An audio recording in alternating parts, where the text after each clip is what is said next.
Welcome. You are listening to the Mantic Universe podcast. I'm Chris. No Clem today. Well, no Clem today, shockingly enough. Yeah, you're stuck with me. It's Trent.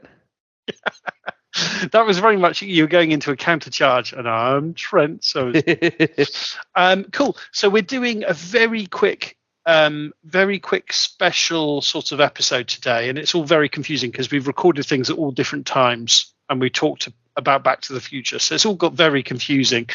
So this is a special episode. There'll be another normal episode coming shortly.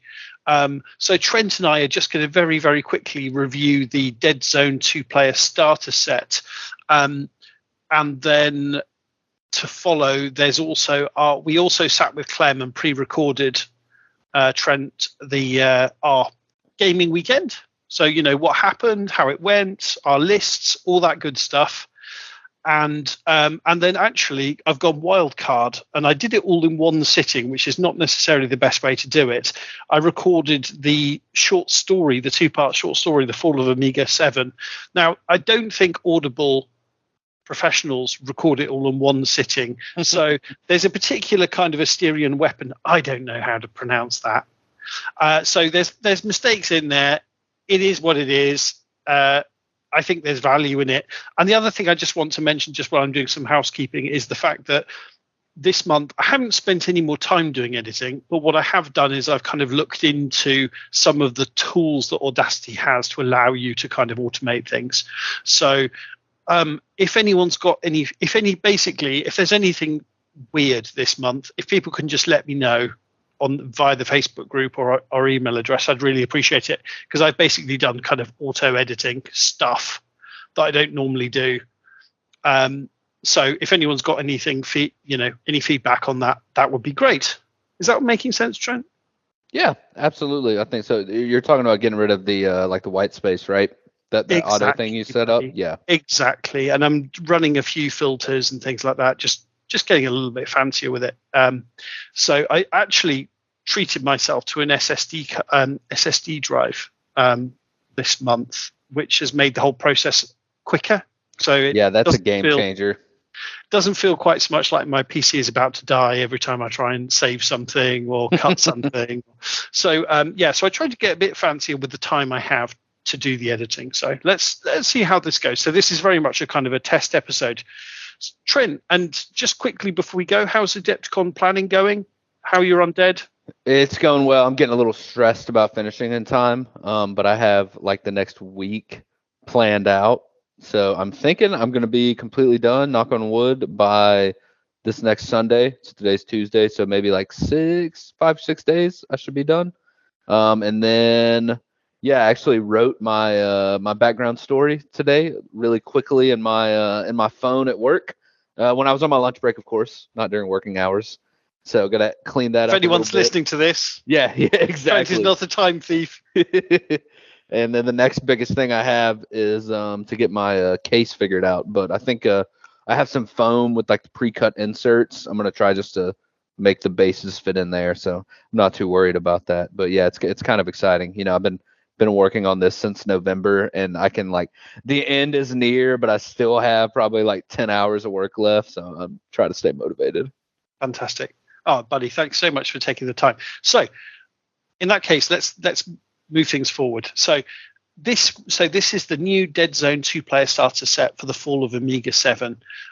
So this set was very kindly provided by Mantic, and we're just Trent's on basically because if you think about it, doing an unboxing on a podcast where you can't see what we're unboxing. Is this going to work, Trent? Is this going to work? We'll find out. Here, he can ask questions like, Chris, what are you looking at? What can you see? Because I can see everything, so it's this is like a trust building exercise on a podcast. So let's see how this goes. So first impressions. So I've already taken the plastic off, but I haven't opened the box. So first impressions, the artwork on the front is absolutely beautiful. And Trent, actually, I will hold that up so you can see. It really looks the business. Super that looks cool. Great. That really looks cool. Excellent. And it's all models you get in this box, which may sound like an obvious thing, but so it's very prominently the two heroes, and then there's zombies fighting robots. Yeah, what more could you want in a game? Zombies fighting robots. Exactly. Cool. So I'm just going to open up the box. It's the classic Mantic. If you've got the Firefight box or the first Dead Zone starter box, it's a similar thing. And I've started hanging on to the kind of brown inside box bits because they're actually super practical for training bits. Okay, so I've managed to crack it open. So we've got 1, 2, 3, 4, 5, 6, 7, like 10. I'm going to say 10 boxes of terrain. Looks very similar to the first third edition starter box, but it's really, really nice. I think it's got all the same kind of cantina bits and pieces. You've got a couple of bags of the connectors. So it's all looking really, really cool. Fantastic. We've got 8-sided dice, white dice. Yep, which I think are similar, but super, super useful. We've got 8 of the actual command dice, which I think is probably enough. I think that's just about enough for a 100-point game or a 150-point game. Super. We've got the resin Matsudan Autosora, so he's the leader. So that's really cool. So, and actually, getting excited about this earlier, I started cracking out I bought in Black Friday a load of the Matsudan boxes. So I started cracking them out. So I'm going to do an all Matsudan firefight. I think I've probably got enough for like a small firefight army. So that's going to be kind of cool. Yeah, it sounds like just looking at the box is giving you the Warpath bug again. Yeah, exactly. Not that it ever really goes away. But Chris, I have a question. So I have not played Dead Zone yet. I played Firefight, but I haven't tried Dead Zone. And I know Dead Zone, it's a very much a 3-dimensional board, right? Like you can move like up and down the terrain. The terrain packs that are in there, are they plastic? Are they like the cardboard like cutout stuff? Or that's what is a great question, buddy. Yeah. So I would say Dead Zone is probably the best Mantic game, like in terms of game design. The game is unbelievably good. Okay. Right? It's the most efficient game I've ever played, but it's also super, super fun. Calling it efficient makes it sound really boring. It's not. It's super fun. So they're hard plastic and they're really, really thick, good quality. Everything comes in squares, because the board is on cubes, right? Mm-hmm. So instead of worrying about how far you move in terms of like, oh, that moves 5 inches, you move cubes, number of cubes. So it's a super dynamic game. So nice. If you think about Kings of War, obviously movement in that is really important, mm-hmm. right? It's really what wins the game, I think, generally. And it's the same in Dead Zone, where if you just shoot at some guy, you'll roll 3 dice and he'll roll 3 dice to defend himself. If you've got a clear shot, you'll roll more dice. If you're higher up than him, you'll roll more dice. So basically, by like clever positioning, you're tipping the scales ever more in your favor. So it's still a dice game, and it's got the exploding 8 mechanic. So if you roll an 8, that's a success, but also you get to roll another dice. So it's like you get some crazy situations. Yeah. You get some absolutely crazy situations. Cool. I think the coolest model in this box, I think, is going to be the Resin Plague General. I'm reading the short story. I'm actually going to write everyone's names on their bases. I'm going to paint their names on, because I think the story was so inspirational. That short story was so inspirational that I try reading out later in this episode to your listener. So we've got some zombies. So these, I think they're technically called ghouls. They're the ones with guns. We've got a sprue of those. I guess that's enough for 5 of them. Here's some more. Probably don't want to get bogged down too much by just looking at the plastic. But yeah, here's some zombies. Here's more zombies. And yeah, so I think at this point you've got your bases. I think at this point I just try not to get tied down.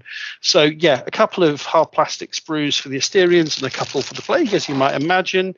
You've then got your big border tokens, which are nice cardboard tokens for your wound tracking, objectives, etc. Always happy to have. You've then got what's super cool. I'm assuming that's what this is it comes with, so you play on the squares. They actually give you the cardboard mat. Oh, that's just nice. like they do with Armada. And it's got the grid on there. Yeah. The neoprene ones they make are really super nice. But you've got literally everything you need to play a game in this box. Yeah. For not a great deal of money. You've actually got a getting started guide. which explains how you can actually build your terrain and kind Oh my God, are those assembly instructions? You actually get a little bit of assembly instructions. Yeah, this is how you build your plague general, your plague hound. It's I'd say so the terrain, because terrain is so important in Deadzone, even more than other Mantic games. I'd say you would probably want to get more terrain pretty quickly. But Mantic do really nice, terrain boxes for not a huge amount of money. And this comes with the full rule book, which I think is exactly the same. It looks exactly the same as the last, the third. That's just the third edition rule book. I don't think it's had any changes. And it's also got the force list book. So you've got all the rules for all the factions, plus all the rules. So that's literally, if you just pick up this one box, you've got enough for you and your friends to play Deadzone. Oh wow, so you could, crack open that box, assemble some models, and be ready to play, and some terrain. Exactly, buddy. Exactly. What I really love as well is it doesn't just come with the buildings, but it also comes with some really great little signs, some trash cans, just kind of bits to give you more of a feel. It feels more like an actual little town rather than just sometimes you can feel like you're playing paintball or something like that when you're playing a war game where everything is like, that is the wall, but you can't, where this feels a bit more kind of lived in, which I think is fantastic. So as I said, I'm going to, in the next couple of weeks, or as soon as I can, build this up exactly the same as in the short story that's on the Mantic website, name my characters exactly the same, and then we're going to play some games and see what happens in our story with the general and the Matsudan, etc. That's so such a cool idea. Super excited. So it's got me really excited. And on Friday, buddy, we're going back to Yoda's Data. Me and Dennis and Mario, and hopefully a couple of new people, and we'll be playing Deadzone. So what more could you want? Nice. That's awesome.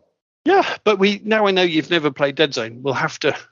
I got to get a game in at some point. I really do, because I do enjoy Firefight, but I think I would like the smaller skirmish style game a little bit more, maybe. It's fast. Yeah, it's really fast. Yeah. It's really, really, really fast and really, really fun. And again, like Kings of War, you don't get bogged down in the rules. In your first game, you'll know what you're doing. You'll know what you're trying to achieve. You won't be like, oh, how do I do this again? It's fantastic. Really great game. Yeah, I think that it made me think of the first few games of Kings I was playing when you were talking about Deadzone as like the most efficient rule set.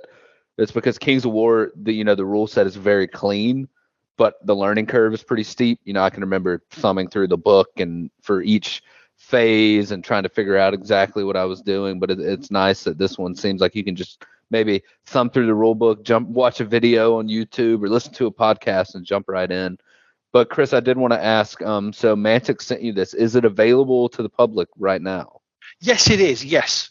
So this is available, I think, for the last couple of weeks even. It's been available. This is available to buy. And it is kind of the kind of similar to Kings of War, I'd say, is that the rules are really simple, but all the complexity is in clever strategic play. Mm-hmm. So, just getting the models on the table and throwing some dice. And what's really cool on the game mat is it comes, one side is a full 2x2 game mat to play a proper game of Deadzone. On the other side, they've basically got like a demo side, which is actually, it hasn't got the full space, and it tells you put a piece of terrain here, put a building here, and it's got basically all the really crucial bits of information printed on it. So if you're having your absolute first game or you're running demos, it basically says build this model for this faction and build 2 models for the other faction, or whatever it is, paint them up, and then literally you're learning the mechanics of Deadzone, and it kind of holds your hand through. And I think it's so smart to do that. I really do. It's like a to-do list for getting started with a new game. I love that. That's awesome. Exactly, buddy. Yeah. And it's so cool. It comes with all the dice, generous amount of terrain. As I said, you will probably want to buy more terrain pretty quick because that's so important. But it's just such a generous box for what is not a great amount of money. I mean, just the fact they give you D8s, they give you the command dice, they give you the rule book, and you're good to go. Do you think that it would be worth it, if 2 people were buying this to split the forces, to maybe buy some extra dice, or do you think it's fine just straight out of the box?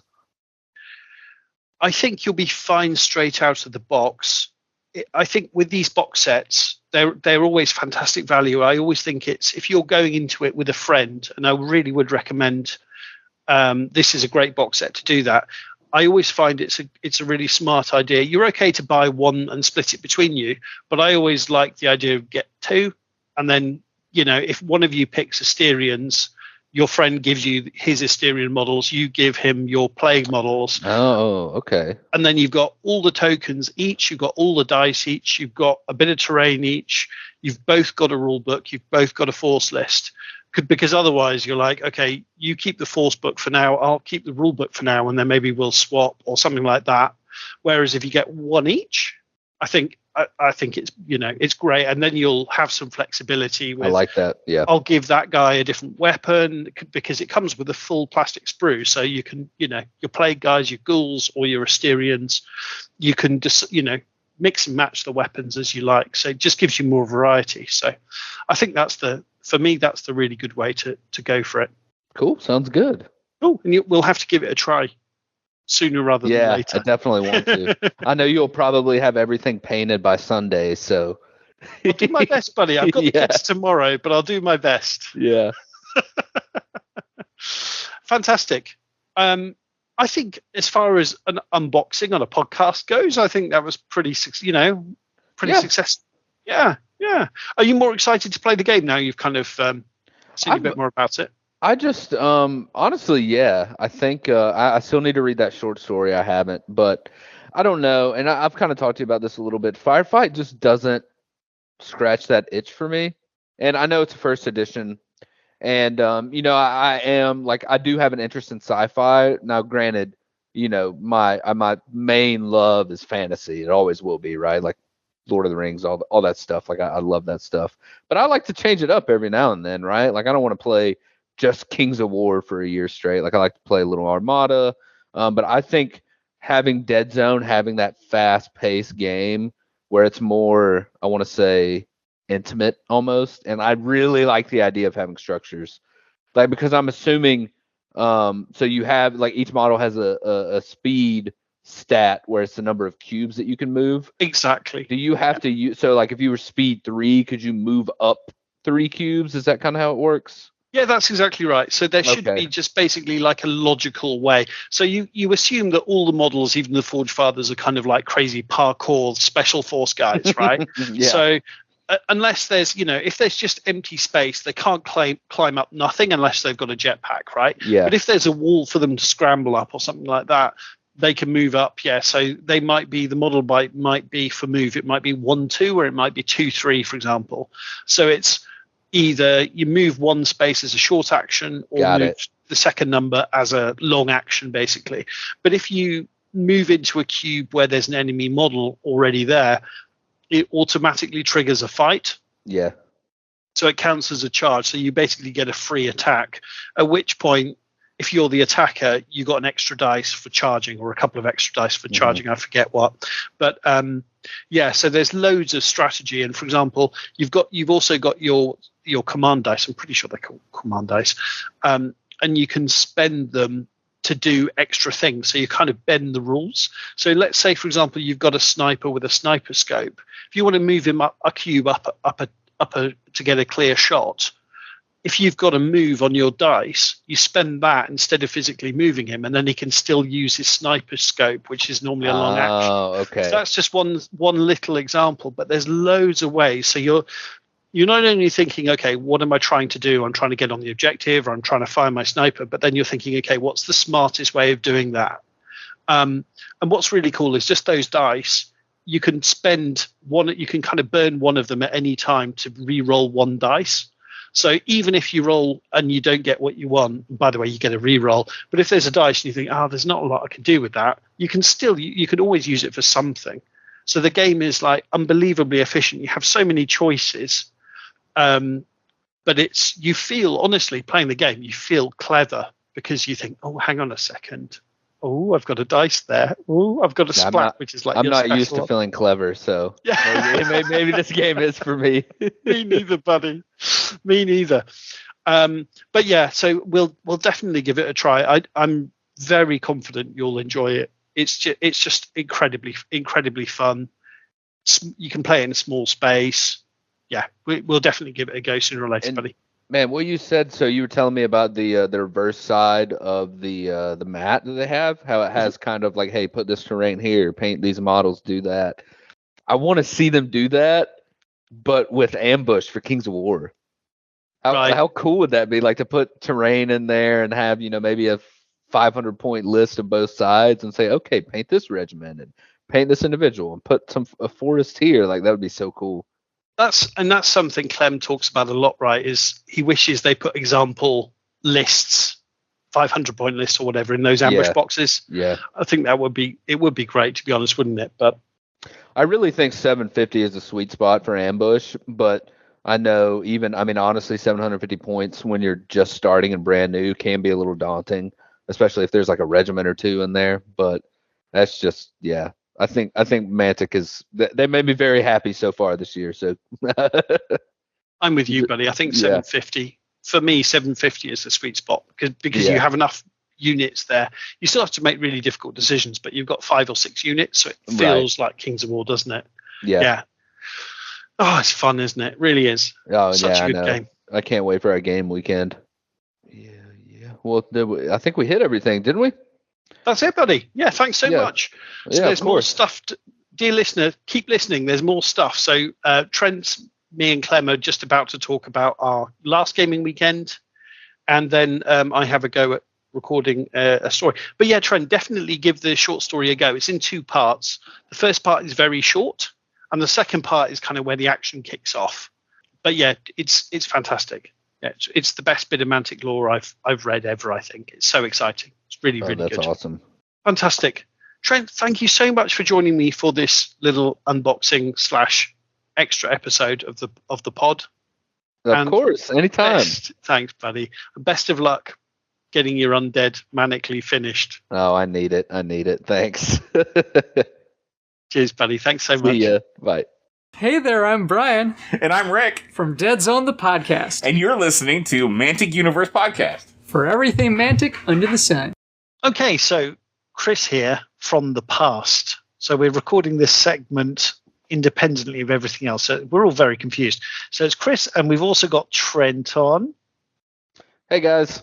And we've also got Clem on. So we're... Oh, hang on. Sorry, let me give you a chance to say hi as well. Otherwise, it's that's all right. I mean, that's what happens with time travel. Things get confusing. Back to the Future Part 3 got very confusing. Trent, you're too young. Did you ever see Back to the Future? I did not. Oh, what? Essence of the 1980s. What?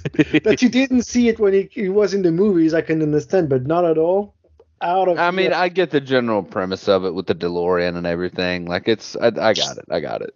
I feel old. That's all. This film is how we misremember the 1980s and think it was all brilliant. That's how it goes. Yeah, no. Right, that's it, Trent. Next time you're over, I'm going to ambush you with watching Back to the Future. Yep. So gaming weekend. Right. Yes. Good point. So the mistake we've made previously, Clem, is we've not recorded things punctually after we've had some kind of gaming event, and then we've mostly forgotten what happened. So we're meeting 3 days after the gaming weekend, and so we met for various times. So we had Friday night, Saturday, and Sunday, and I think we all remember pretty well what happened. Most of it, yeah. Mostly. So Clem was coming from Berlin, so he arrived very late Friday night, so missed the Friday festivities. And Trent, you were also working, so you also missed. You sort of arrived at the game shop, but kind of after. Yeah, I got just in time to go home. Yeah, I got in at the tail end to get in the group photo, and then we headed back to the house.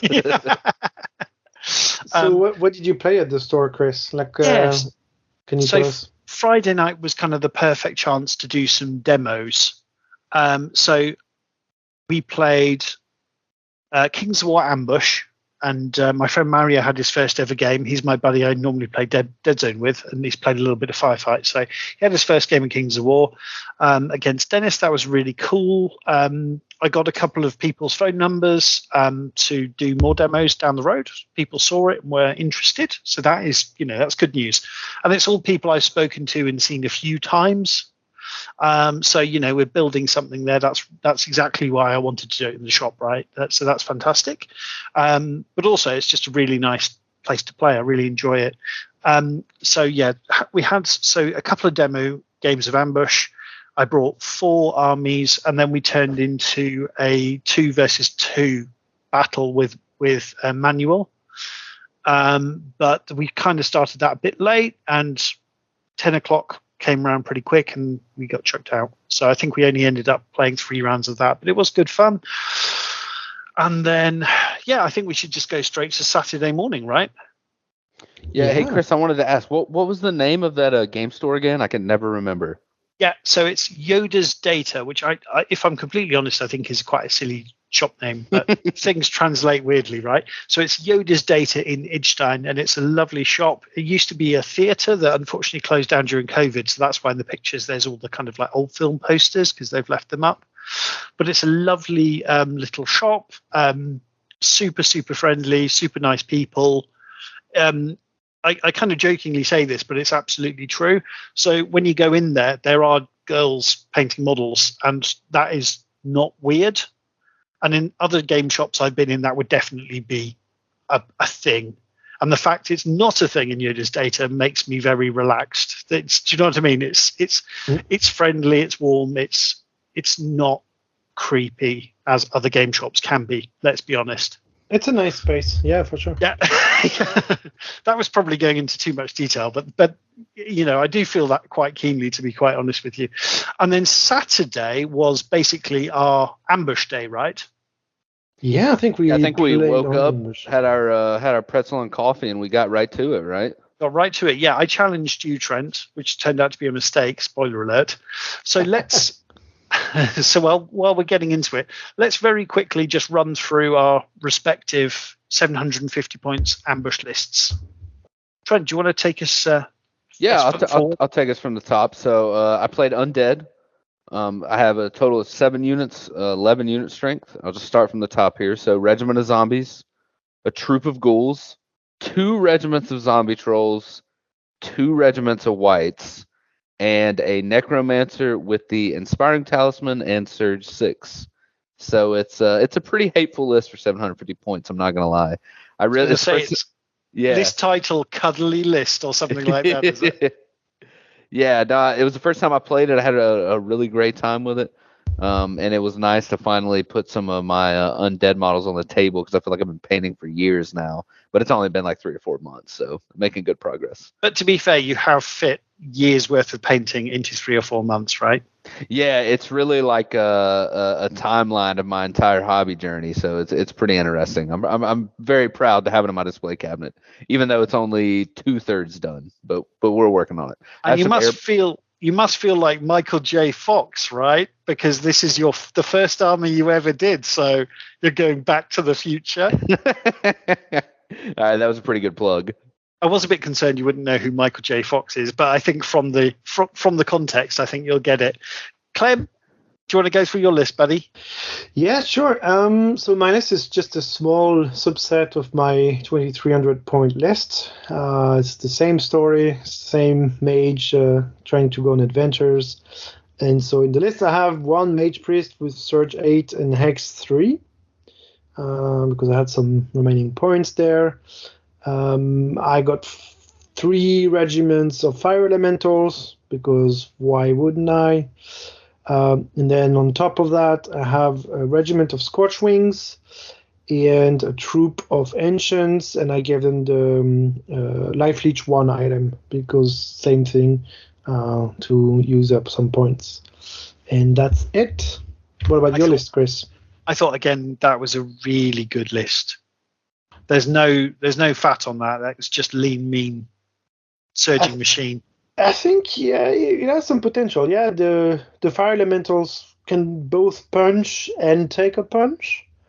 The Scorchwings are always nasty to deal with. So, and that's basically what they did in the game. Like, played 2 games with Manuel in he conceded round 4, I think, and we started over again because the Scorchwings just didn't play nice. Basically. And then in the second game, he conceded round 2, or? No, it took a bit longer. But no, the Scorch Wings don't play nice. That's long story short. If you don't deal with them properly, they will hurt you. And as well, the ancients with the defense 6, obviously that's really good. And what I didn't quite appreciate was the fact they inspire. It sounds like a really nice little bonus on top, but because they've got the big base, it's inspiring a big area, right? It is, really yeah, especially for small points lists like this. You could not take an inspiring hero, and that frees up a lot of stuff. So yeah, no, it is huge in ambush to have an inspiring unit. Sorry, Trent, I cut you off, buddy. Oh no, you're fine. I was just gonna say, Clem, it was. I feel lucky to have watched you play those Scorch Wings, because the angles you would find and the placing, it was perfect. I feel like I learned a lot about how to use flyers, because me and Chris have talked about this before. I love Speed 10. I absolutely, and it's like Speed 10 flying units are so much fun, but I always get them killed. I never get my points back for them. So I learned a little bit just from watching you absolutely smack us with the regiment of Scorch Wings. Glad that it helps. I mean, I wasted my Archfiend of the Abyss a fair amount of times, because that's the first list that I ever played, and I really wanted to make that model work for some reason. And so many games, just like you said, right? Like you just don't know where to send it, or you send it to the front of a regiment, and then the regiment just murders it, or like bogs it down for the rest of the game, and they're like, yep, my 150 points regiment just down your 350 points flyer. It happened a couple of times that they managed to get to the rear of the enemy, and then it is game over for them. But that's usually not really the case against a bit more experienced players. But yeah, they're always hard to really figure out well. But when you do, they are devastating for sure. And Scorch Wings as well, at that price point, you can afford to be a bit more aggressive with them, because if you lose them, it's not the 350 points disaster, is it? So, yeah. I mean, funnily enough, Trent and I were talking about this on WhatsApp this week. We were talking about dragons and how neither of us are good enough at the game to play dragons. And it was either, as you said, Clem, we run them into a regiment and get them killed, or we don't know what to do with them and just sort of have them do nothing for most of the game. And then in my case, then I charge some chaff or something at the end of the game, and take that chaff. Yeah. And roll a load of 2s, and then like, oh, okay, 4 wounds. I'm disappointed. Okay. Yeah, dragons are not so easy. I mean, I think there are a bit like other things in the game where if you take one, it could work, it might be okay. And when you have 2 of them, like any type of saturation sorts change dramatically the effect. It's like the Scorch Wings, like in my 2300 point list, I don't have 1 regiment or 2 regiments, I have 4 of them. And it's not like just 4 times the same thing. It's because there are so many of them, you will murder 3 of them, and 1 will go through and will do enough damage or enough disturbance that it pays off for the other ones. So yeah, it's sometimes a bit hard to make work just 1 big dragon. Like it needs a support system to really pay its point in a way. I have heard people say that actually on list builders and things, where if you're struggling to use a unit, take 3 of them and see how you go. Yes, absolutely. Yeah. Cool. So my list, which I call Rattle and Bones. So it is a regiment of enslaved guardian archers, a troop of revenant cavalry, 2 troops of revenant chariots, a bone giant, and a revenant champion with the Surge 5 upgrade. So he's just a cheap little surger.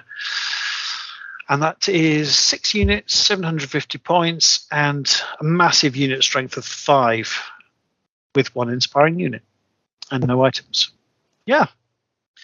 So, so first up, so Saturday morning, Trent, I challenged you. And yep. I must admit, I think I played pretty well. I stuck to the plan I had. I think 2 things that sort of worked against me. One is I thought you played really well.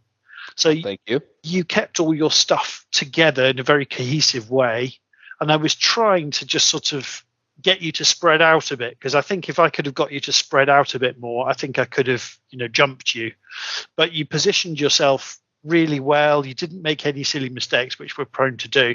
So you were just very, very effective, and you used your units properly. And then there was just some zombie trolls I needed to kill, and I just couldn't quite kill them, right?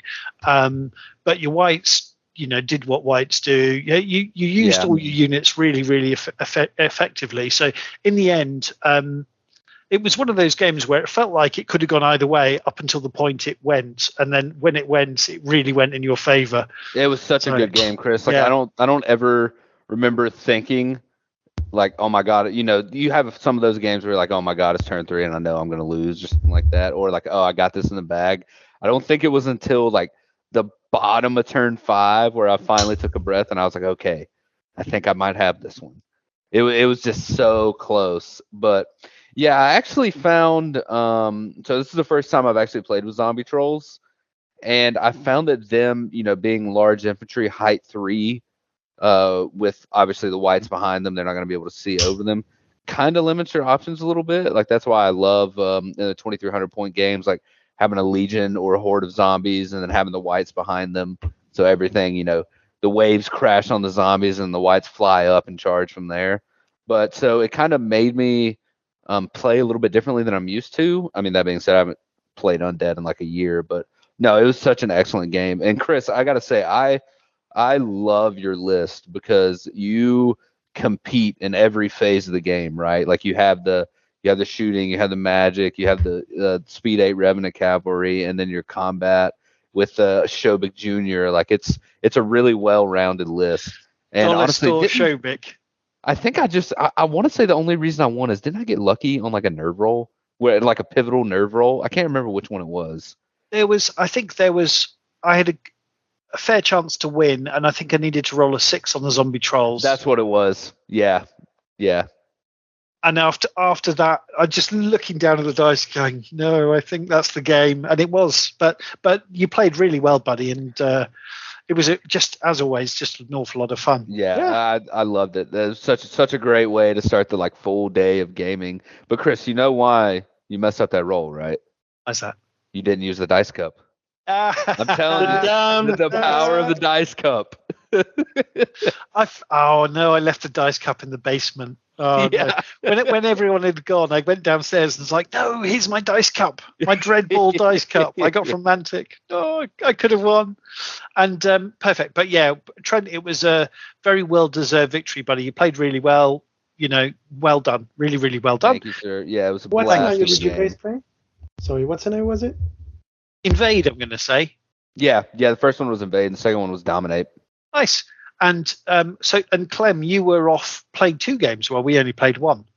Yeah, because as I mentioned, so we restarted after a few turns. We played Dominate, and basically my list likes Dominate, right? Because the ancients are slow but very sturdy, and the fire elementals sort of similar. They're not very fast at speed 6, but shambling. But they are pathfinders, and they can really take a punch and give a punch. And so I managed to just take my Scorch Wings to run around and take their time to threaten flanks and rears. And from there it's a bit hard. But yeah, and then we played for your second game, Chris, and my game 3. We played Invade again, right? And, yes, we did, buddy. Go for it. Yeah, it was kind of a scary sorry, Clem. Before we move on, we should probably say, so Manuel's obviously not here on the pod. Hey, Manuel, if you're listening to this, and he played he also played Undead, but Jarvis Undead, and it was quite a mixed list, I would say. So he had some kind of hard-hitting cavalry stuff, but he was the only one of us who actually changed his list between games, wasn't he? Which was quite an interesting approach. Yeah, because I'm not sure he played much of Ambush before. Like it was the first Ambush list that he wrote, I believe, and so he realized, I need to adjust, because initially in the first version of his list, I think he had like a vampire, or what is it, a Lich King, like a relatively expensive hero that doesn't really make that much sense in Ambush, or didn't really work so well with the rest of his list, and so he moved stuff around a little bit.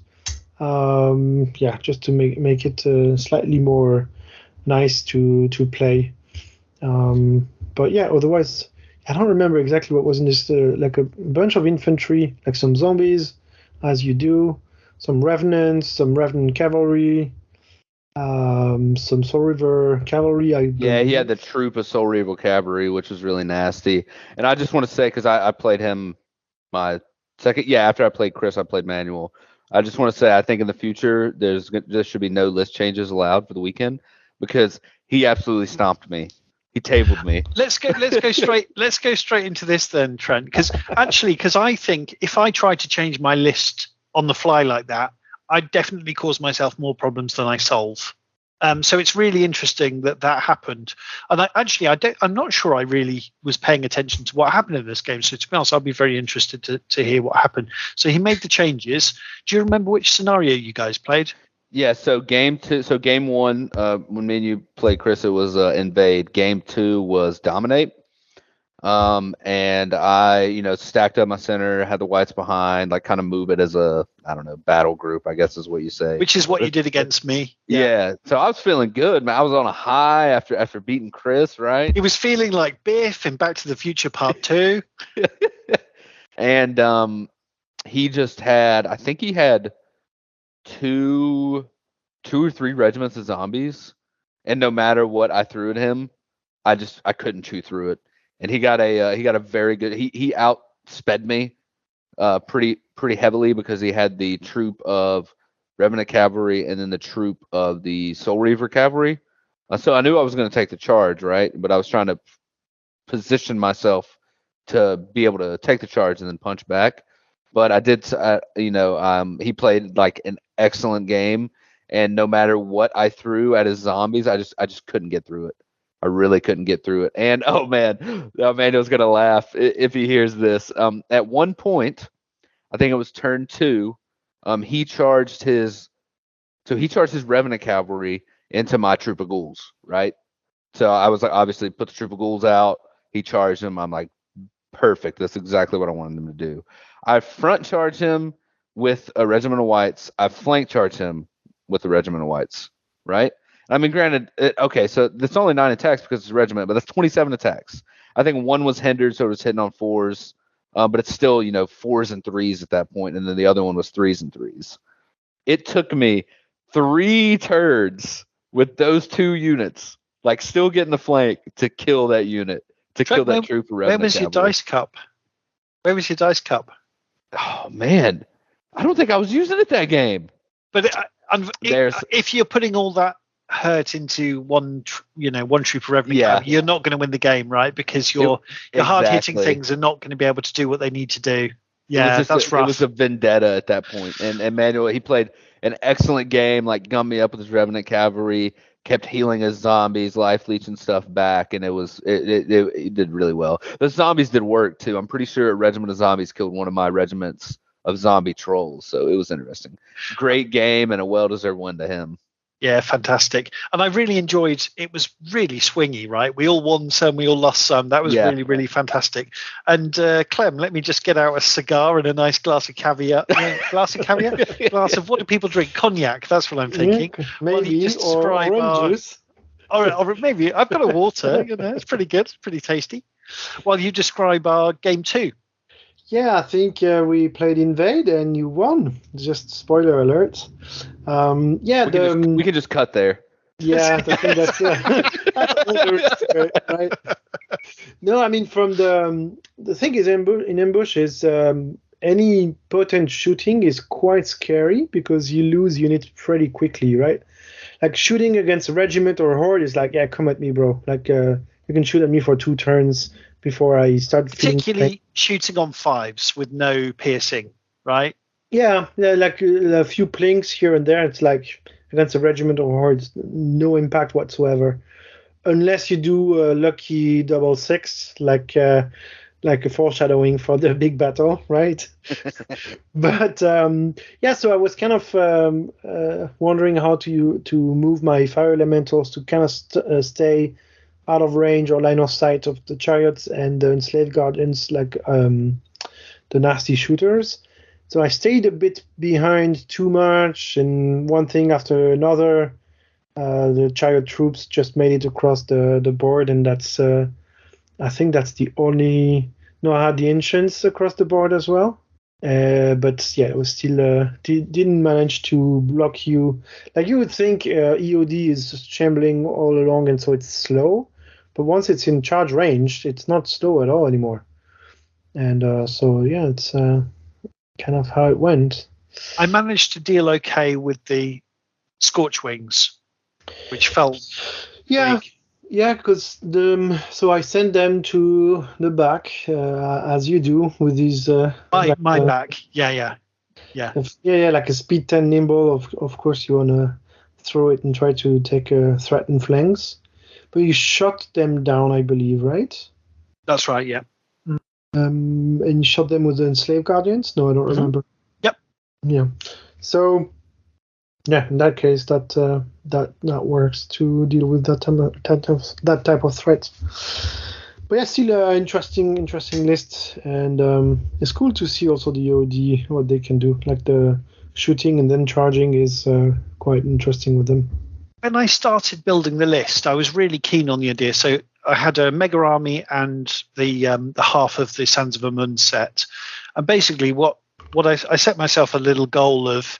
I'm just going to use the models I've got, make an army, see how that goes, kind of thing, which is cool. So obviously you get a ton of infantry and a ton of cavalry in that. But actually, what I found is I really enjoy the kind of, because I had this idea of this like massive infantry army slowly shambling up. But actually, what I find incredibly fun is the faster stuff. So I love the chariots, for example. So I kind of over the weekend, I kind of developed a pretty set in stone battle plan. And I don't worry so much about surge. The only thing I surge early is the revenant, the enslaved guardian archers, so they don't have to move and take the pot shot penalty. So I kind of just move up 8 inches, everything that can. The bone giant's a little bit slower at 7, but doesn't matter. And then I hope to get 2 turns of good shooting on some of the key pieces across the board from me. So I'll move forward, shoot, back up a little bit, shoot again, and then because I've got 16 charge range with a lot of stuff, hoping actually that I get the first charge in as well. So I've hopefully by that point softened stuff up, and then I can just hit first. Because as you said, Clem, on the weekend, the chariots, they've got thunderous charge 2, which is fantastic, but in the grind they're really not great, even though they're fearless 14 defense 4. They don't tend to last long, so you need to having that with shooting and the charge exactly. Speaking of the bone giant sandwich was delicious, because it charged the ancient and took a rear charge surge from the fire elementals. And so the ancients survived. I think he needed I don't remember, but like a 7 or something to rout them, 7 or 8, I don't remember. Yeah, but you did decent amount of damage, but they held, and then you got a surge in the rear from the fire elementals. That was the one mistake I made all weekend, is I just forgot you had surge, which is stupid because I have Salamander's army, but I just plain forgot. Thought, oh, brilliant! I can make a charge there, and I'm, scot-free. But I was not scot-free. So but anyway. Really great game. But I just, as Clem says, I just about managed to get. You heroically threw a cheap hero in front of my chariots to try and stop them getting across the board. But not the right way, right? Like if I had placed him slightly differently, I probably could have stopped the charge, because you would have had to charge him. Because he's not mighty, you basically ran through him, right? So Exactly. It didn't stop you at all. But if you'd have positioned him so I couldn't position my unit backward, exactly. Backward, you couldn't have gone through him, so you would have had to charge. That would have blocked maybe a little bit. But anyway, that's how it is. That's interesting. Yeah, that's interesting. Yeah. So so that was a thing. I think we then took a break for a game of Armada. No, didn't we play the double right away? Oh, okay. Apologies. I think we early afternoon we played the 2vs2. So we did. What did we do again? So I think Jarvis and no. Sorry, Trent. Save us. Yeah, no, sorry. So we did the 2 games, and then Dennis came over. So I played a quick game with him of just an ambush, and Oh, how then did that go? How did yeah, that go? no, Sorry. it was really good. So I ended up winning that one. But I think Dennis got he got hooked after that game, right? Which I'm super pumped about. Makes me feel good about myself. So I'm a fun opponent, right? But he was playing Northern Alliance, and it was just a nasty list like that. I think that's your list, right, Chris? The 750 Northern Alliance with the Cavern Dweller. Like, it's just insane for that low points. But the problem that he was running into was on his side of the table, the terrain, because with the 3x3 and with the ambush, you're supposed to play with a lot of terrain. Did not mix well with the snow trolls, which are the monstrous infantry. So I think they're monstrous infantry. It's a 150, right? So it's 50 by 50. Yeah. And he couldn't, since he had 2 regiments of those, he couldn't really like double charge and commit to kill any of my units. So I was able to kind of slowly shamble up the board. I'm pretty sure we played invade just to keep it simple, because I honestly like invade, dominate, control are my favorite scenarios. And then I was able to get a lucky flank charge on one of my whites and took off his regiment of one of his regiment. I think it was human clansmen, and that was kind of his center. And when his center folded, we kind of just went out. But it was close. They were defense 5. Yeah, with the defense 5 upgrade. Yeah. But once they're gone, yeah. There was like I want to say there were 3 or 4 turns where we were just kind of facing off. Like we'd slowly move up, and then one of us would like move back a little bit when they around. I was like, okay, let's start throwing some stuff in. But it was a really good game, and seeing that Cavern Dweller in combat was just insane. And then after that was so we had 5 people at that point. So I think that's when we played Armada. That's when we started. Trent's breaking up a little bit, but he's given us all the information we need. Yeah, so we then broke up for a game of Armada, which was, I think nominally, Trent, I was on your side, but, I was very much on your side in spirit, if not necessarily paying attention to what was happening. Yeah. But it was 5 Basilian ships against 3 Dwarf ships. Was it 150 points in the end? We were kind of not sure how many. 160 points, I'm going to say it was. Was that right? We got it to 160 because I brought a 200-point fleet. So I brought the Dreadnought with me, which is, I think, almost 100 points by itself. But we tried to work it out, and I think it ended up being like 159 or 160 for both sides. Yeah, there was a tiny difference, wasn't there? And we played the scenario Flotsam and Jetsam, which is basically there's supplies in the sea that you're trying to, sail around and pick up. Yeah, and honestly, for 3 ships, like it was me playing on the one side with all 3 of my boats, and then Dennis and Manuel were on the other side with your Northern 5 Alliance fleet? Basilian fleet. Yeah, and they had 5 ships, which in an objective game like that is definitely an advantage. But honestly, I was feeling pretty good because, the Dreadnought, I want to say the Dwarf Dreadnought is like 112 structure points. So my plan was, right, just to run it up the board at its whole, it's blazing by on speed 3, so it's moving 9 inches at full speed. And I ended up having 2 or 3 points on it, so I was feeling good. But the Dreadnought and the Abyss, the XL for the Abyss. Basilian. Oh yeah, not the Abyss. Yeah. They didn't like that. Yeah, the Abyss. The exactly. Abyss. We kind of got up. We were fighting each other for like 3 turns, and on the last turn of the game, I activated first, and I got so it's close range. And I think it was a rear rake. So I was going to do a ton of damage, right? I missed structure by 1. And he turned around, rolled the nerve check, and just completely annihilated me. And at that point, if you'd have got structure, the ship would have blown up. Is that right? Yeah. It just immediately went away. Would have went away. I would have had the tokens. But when he destroyed my Dreadnought, all I had left was my Hunter. So it was pretty easy for them to run it down on the rest of the activations. It was a fun game, though. It really was. It's because Kings of War. It feels like playing an action film. It's like even double ones. It feels like it's like a real nail biter. Whereas maybe it's because I haven't played so much of Armada, but Armada just feels like a relaxed, good time to me. Maybe it's because I don't take it super seriously. But I love the way it looks on the table. It feels more kind of casual. Did you get that feeling as well, Trent? Yeah, I definitely agree. I feel like with Kings of War, you're almost more, I don't know, more focused. It's kind of what you were saying. Like I could see playing a game of Armada, drinking a couple beers, laying back, like just not really worrying about it. I will say Armada for me feels it's almost the pace is slower because in Kings of War the first 2 turns is just a lot of movement and positioning, but once those first units clash, like kind of all hell breaks loose, right? Armada, it's interesting because you can get in close range, pop your shots, and then you kind of maneuver around the board. And then you sail off. You're both sailing off again, right? You carry on sailing. I mean, it is a naval battle, so it's not like you're just gonna sit there and fight the whole time.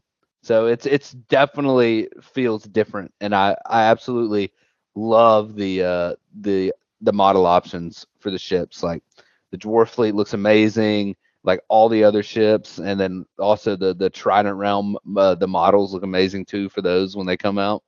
But it's fun, and it's always nice to break it up. I just played 3 games of Ambush to change it up a little bit.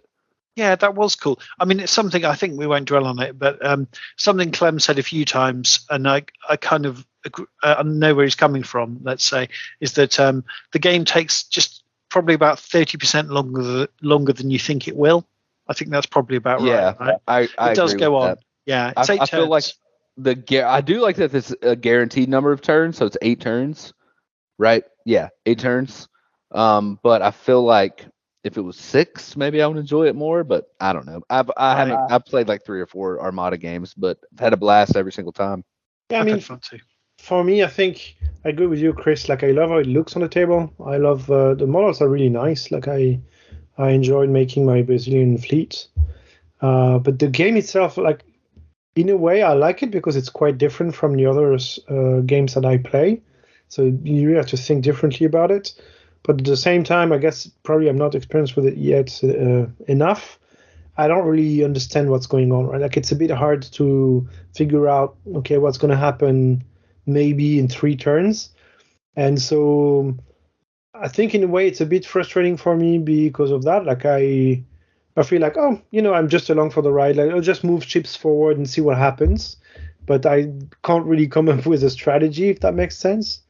I guess. That's 100%. That's 100% where we are. Yeah. It's 100% like, I guess I'll move over here and shoot the cannon. It's not where will I be in 3 turns time and how am I going to win the objective? It's like, I could pick up this token. Oh, good. It's worth a point, Yeah, like deploying ships is like, just throw them on the table and be like, I'll see. Who knows? I still feel like because Kings of War is so intense and we've played so many games of Kings of War over the weekend, I still thought it was a really nice kind of palate cleanser. It was a little bit of lemon sorbet after, a spicy curry, let's say. Something like that, yeah. After an intense... That was a great analogy. Yeah. It was just a little zesty, amuse-bouche. Good. No, that's not what an amuse-bouche is. Anyway, it doesn't matter. Cool. And then we played a game of doubles, right? So I think at this point, Trent, you were pretty fried. So you were like, we've got an odd number. I'll sit this one out, guys. I'll be all right. I'll just sit and drink Orangina. Exactly. That's exactly what I was doing.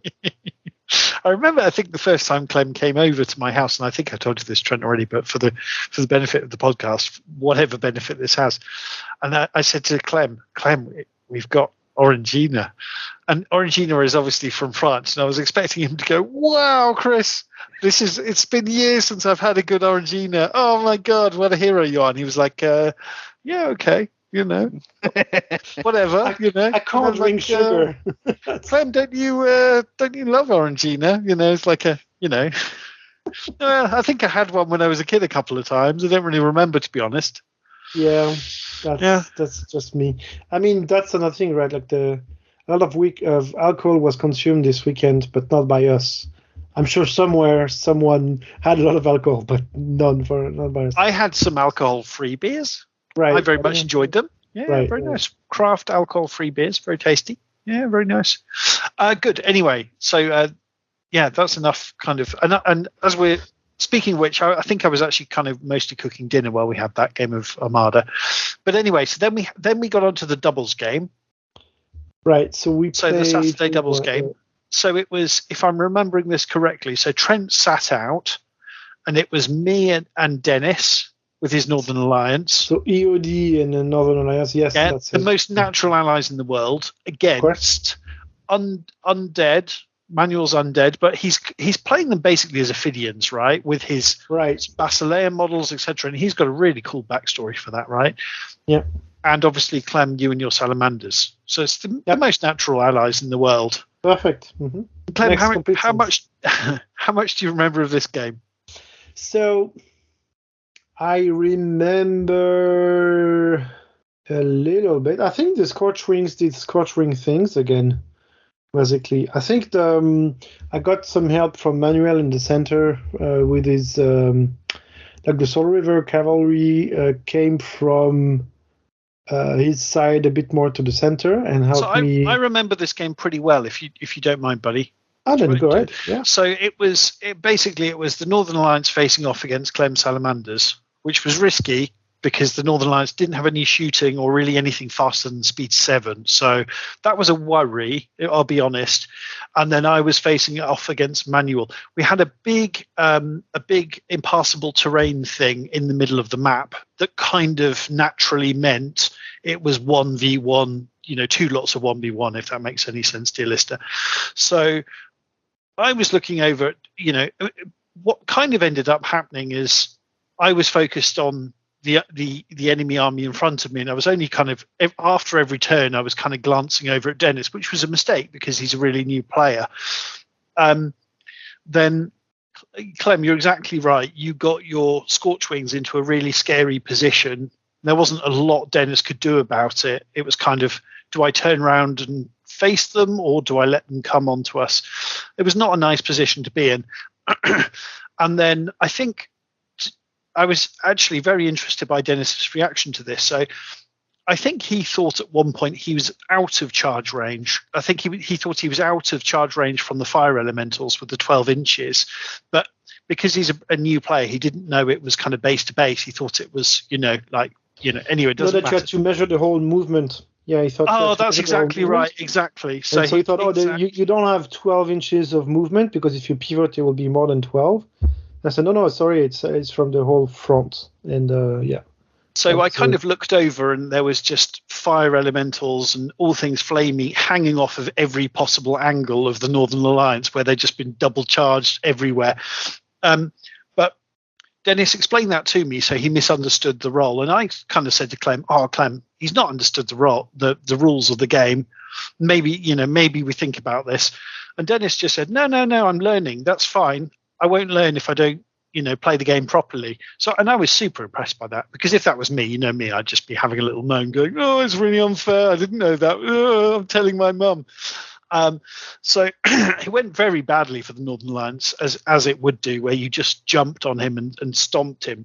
He did pretty well. Like I set a nasty trap, and he reacted, I think, the best way possible, like in game terms, but also as a player. It was really good on his part, for sure. Yeah, he fought on heroically, didn't he? Bless him. At the end, he was left with with just the Cavern Dweller, who was having the time of his life, though. He was just like, delicious enemies everywhere. But I know absolutely. I think Dennis did really, from there. He rallied valiantly and did his best. And then on my side, I think what was crucial was Manuel had misplaced his Revenant Cavalry, wasn't it? It was like his one really hitty unit. He kind of misplaced it, so he couldn't easily get at my stuff. So I think about turn 2 or turn 3, he made the decision to divert the other way towards Dennis around the impassable terrain thing, because actually he could get a charge there. I'm still not convinced it was the wrong decision, because he had made a mistake that wasn't going to go away. He was still going to be stuck behind some zombies or something. He wasn't going to have a good charge at me, or indeed get a charge at me, I think. But that turned out to be a crucial factor, in as much as he didn't have anything hitty left on my side. So I could just do my shooting. His stuff was really slow, so I had full control over when the fight happened. I shot the heck out of him, multi-charged his stuff, and just ground it down, basically. He was healing, but not enough, and it was quite... I think I finished the game. I didn't lose any units, and I think I had a total of 4 wounds on one troop of chariots, and that was just about it. And I think he just had a necromancer left or something. He just had one hero left. But we were playing the one with the 6 segments, and I'm sure someone will remember Control, his name. yes. Yeah, we were playing Control, and your side of the battle, Clem, you'd almost entirely won. As I said, there was just the Cavern Dweller left. But because your stuff is so slow, we realised you couldn't get into enough of the board segments, to get enough points to win. I kind of got carried away a little bit, because usually my strategy for Control is to just aim for the the junction of all 4 squares. So there's basically 2 points on the map, yes, which are basically the key points on the map, right? Exactly. So you aim for that, but you weren't quite. You were quite close, I think, but not. You weren't quite there. I kind of got carried away and charged forward, like focused a bit too much on kill, and so I did kill quite well, but instead of getting back to playing the scenario turn 4 or 5, it took me a bit longer, and then it was too late to bring back stuff, because I had a bunch of unit strengths left on the table, and so if my unit strengths had been placed better, it could have worked out better for our alliance. But ultimately, like the OD were faster and also spread out a little bit more, and worked out better. What was interesting as well, buddy, is I think it was turn 4 where you were charging in the Scorchwings, and I kind of said to you, maybe just go on an objective. And you're like, well, I will, but turn 5 I will, but not turn 4. Yeah, and then I think actually Dennis got a chance to kill the Scorchwings. I'm not sure exactly how they died, but they did die at some point. And then, of course, that robbed you of a flying nimble unit strength. Yeah, we could have scored one more corner, because our bottom right corner was no one scored it in the end. I'm not sure it would have made the difference, but it's just interesting. Yeah, in hindsight. Yeah. And Trent, I think you got a good view of the carnage. Is that I think that's a pretty good summary of what happened. Yeah, no, I think you nailed it. I was on the side with Clem, so I was kind of watching the Northern Alliance and the Salamanders go at it. But yeah, it was, and that was what I was talking about watching with the Scorchwings. It was nasty. It really was. But I thought it was interesting when Manuel decided you were talking about his Soul Reaver Cavalry, when he kind of split and went over there, which I think was the right move, because one thing I like about Ambush, there's so much terrain. And I think at that point there was like a forest, a hill, and a building all together, so it was completely blocking him. And you said it earlier, but if he didn't take that charge, then you could charge him, right? Or it was something like that. Yeah, I would have. Yeah, exactly. Mm-hmm. So he was kind of stuck. So I don't think it would have helped him to stay on my side. Yeah. It would have helped him to stay on my side had he positioned everything differently. But of course, by that point, what can you do? But it was a really fascinating game, because it was a doubles game, but it was just 2 completely opposite sides. It was, a big victory for one side on one half of the board, big victory for the other side, and then just scrabbling to try and get the points at the end. And then I think that was our last game on the Saturday. Yep. And then Sunday, Trent, what did we do? So we put together two 4,600 point lists, and then one 2,300 point list each. Yeah. So it was I don't know, whatever. 7,200 points per side. Yeah, it was total 3 times 2,300. Yep. So it was it was interesting. We ended up playing we doubled the table, right? So it was 12 by 4. And when we first set it out, me and Clem were putting out the terrain. We were like, oh man, this is way too big. Like, we're never going to use all this space. But we ended up using like 90% of the table, so it was pretty insane getting it set up. But it was so 7,200 points on my side. It was me and Chris. So we had the evil undead and EOD. And on the other side, it was Clem and Manuel. So they had the salamanders and then the Ophidians, right? The good undead. I would have liked if we'd have kind of gone into the story a bit more, but I think honestly we were so busy playing and having fun, and also quite frankly it was all pretty exhausting. So we never quite got on top of the story. But I think what we kind of agreed is, so my Empire of Dust guy, he's reached the incorrect conclusion that Manuel's undead Ophidians were behind his city being destroyed, which actually is completely not true, but he thinks it's true, so he's going along with that. So Trent, I can't remember if we agreed how your army, who is from, I think you're from east of the Rift, I don't think we agreed in the end how they actually got down, because we were in the cracked lands. Clem's army had sailed up the sandstone sea to get to where we were. So we kind of had an idea of what was kind of happening story-wise, but it was very much just this is good versus evil. What's going to happen? No, you don't remember? We worked it out, because my undead, they're with the forces of nature, and they all hate humans. So you guys found us, and you're like, hey, we need some help, and then we'll help you kill some humans afterwards. And I'm like, all right, let's do it. Killing humans, eh? Yeah. Nice. Perfect. Always up for a good time. There's a band called Against Me, and they quite regularly mention killing Whitey in their songs, even though they're white. But is that very much that kind of, anyway? What am I talking about? Yes, good. So we had a massive battle. So Clem, how were you feeling going into it? It was kind of scary because so I deployed the 4,600 of salamanders, kind of the right half of the table. I would say that most of it on the right half of the table.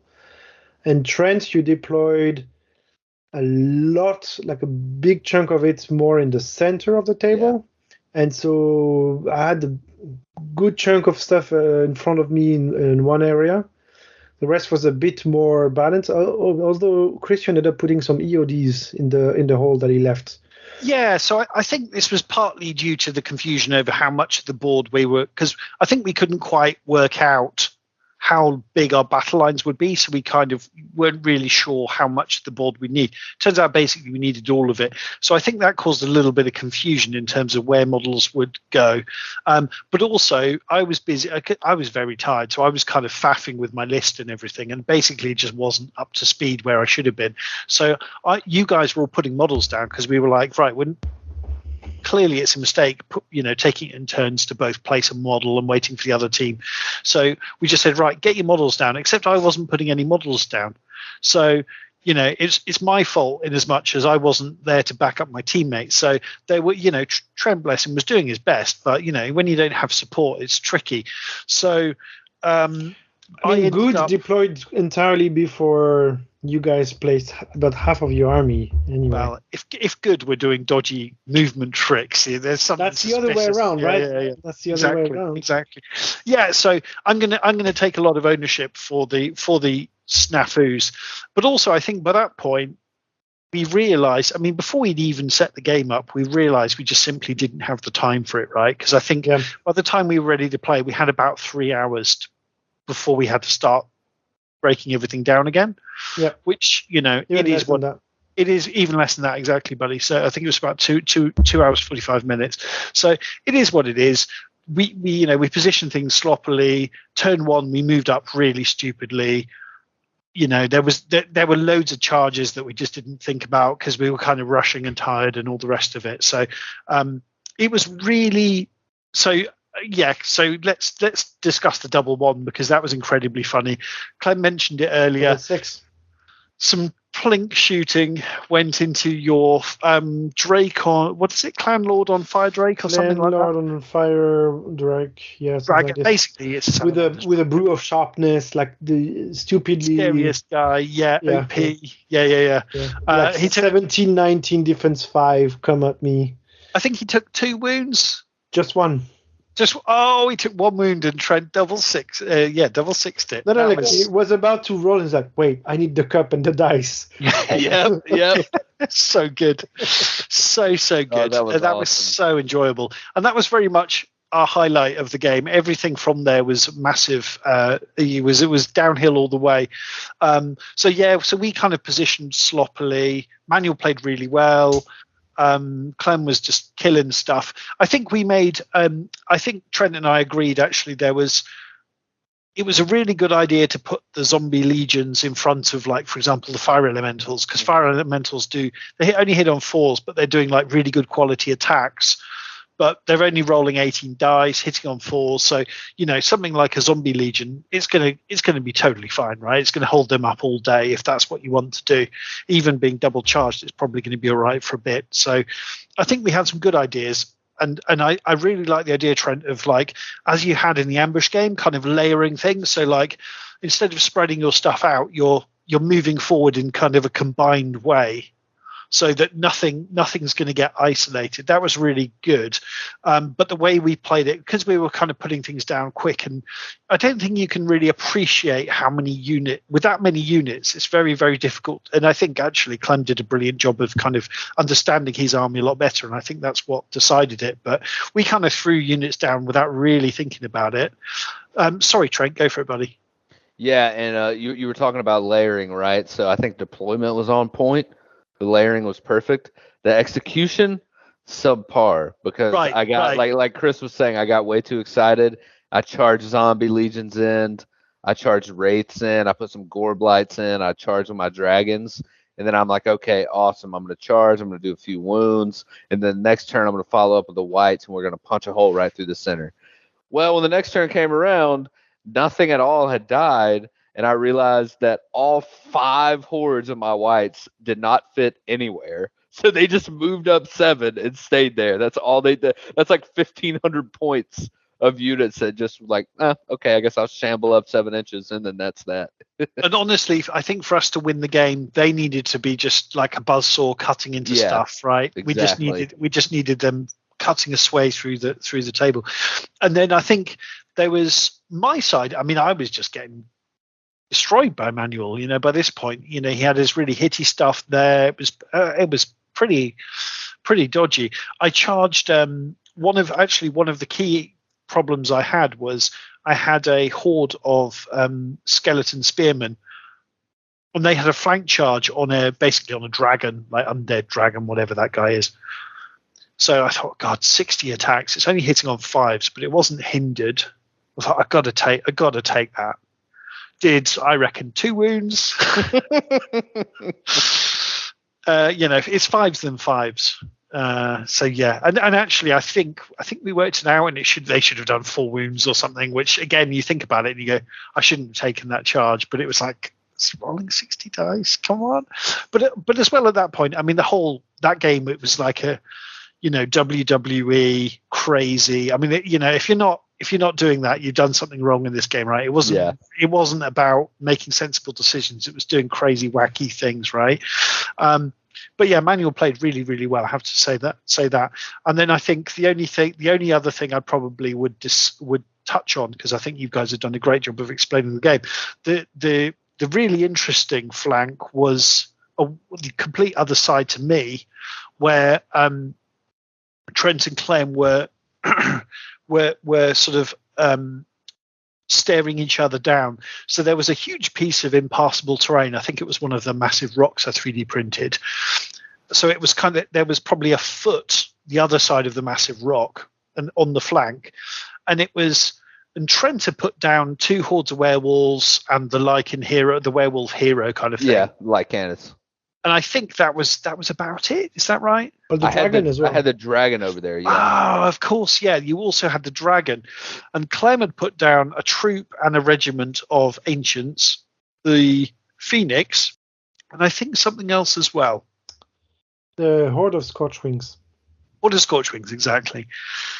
And to me, this was super, super interesting, because to me it was very obvious that Clem had set up a trap there.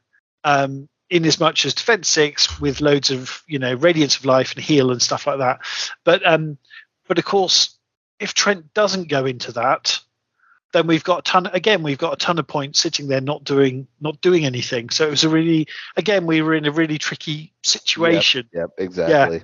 So it was really, really interesting. And I think that corner kind of summed up our battle, because we couldn't do what we needed to do, largely down to our own kind of positioning and things like that. But I think it's so difficult to predict and figure out what you're trying to do with such an enormous army. So, I think if we did it again, Trent, which I'm sure at some point we will, I think we would have positioned ourselves completely differently, right? Yeah, I definitely agree. And I think me, Clem, and Manuel were talking when we were getting set up. It would be really cool to do like a blind deployment. So I don't know, put like a sheet up or a huge piece of cardboard and then throw our units down. That'll be the way to do it. Yeah, that's go from there. Super cool idea. That's a super cool idea. I love that. So I think we agreed. So then, because actually to be honest, we only played 2 turns, Trent, and Clem and Manuel played 3. You guys played 3. We only played 2. We never played our 3rd turn. Mm-hmm. But basically, what we did was we kind of broke the board down into sections, because we were playing Invade. Because that's the one that makes the most sense, right? If you're playing Dominate, it's going to be strange. Oh, yeah. If you play Invade, the whole board is valid. And basically, we broke it up into sections and said, okay, well, honestly, what do we think happens here? Like, who's pushing forward, who's not pushing forward? And I think we agreed there wasn't any board section where Trent and I had the ascendancy. It was either, well, this looks like a stalemate, or Manuel and Clem are clearly going to push through here. So it was, unfortunately, evil was defeated in this instance, which is very disappointing. So that's the second massive crazy game we've had, and Goods won both times. Ultimately we said both flanks were sort of pushing more in the favor of Good. The center was solidly stuck in no one will punch through ever, and that's about it. But I think, for me, the interesting takeaway from the game is also it does really change the way unit works in a larger scale battle like this. Like, for example, I remember thinking, I absolutely need to have units to protect my rear, because with that many points, both sides will have flyers, right? Like, you always have to keep stuff to deal with something jumping over. Whereas in 2300, well, that can happen and you have to deal with it. But at the same time, it's kind of limited in how much troops you have. And so, I thought, it's interesting because it kind of changed the dynamic of some units. Like 7,000 per side is something else entirely in a way. And I think also, like we said, we should have done that on Saturday instead, and then you have a bit more time. You can push it and you're not pressed by, we need to pack up and leave. But I think also you really have to play slightly differently and maybe a bit more aggressively, or not overthink it too much and make it a bit more epic battle, because otherwise it starts to take quite a while, I believe. So for me, those are the 2 main takeaways. From my perspective, I mean, I think we all really liked the novelty of it and just how epic it was. I mean, it looked awesome on the table, but we all kind of talked about at various points that this was such a huge amount of work to get the army's plan, the table done, just everything down logistically and everything like that.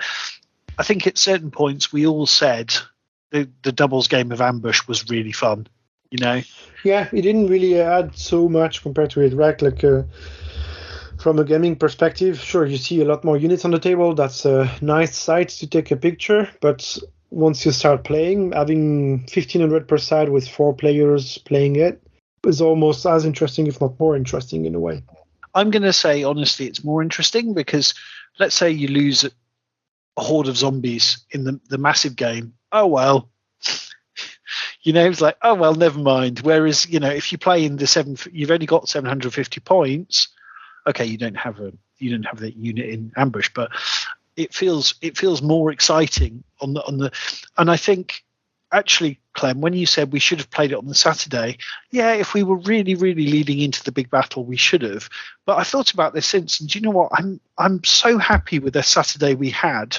I wouldn't swap the Saturday we had with all the interesting games and exciting moments. I wouldn't swap it for a crazy battle. No, I meant play 6 more or 7 turns. like play the big battle in the evening, like play the ambush 2x2 on Sunday morning, and play the normal 2 against 2 in the Saturday evening. But ultimately, I think between playing one 7,000 point per side battle and playing 2 or 3 2,000 per side, again 2 vs 2, I very much prefer the second option. I think it makes more for a much more fun game. My favorite bit of the big battle was actually when me and Trent were working really closely together and talking about strategy and like, okay, buddy, I'll roll the dice. You read out what I need to roll. That was the best bit. And then Clem, you made the really good point of, guys, we don't have time for this. Like, go and do your stuff.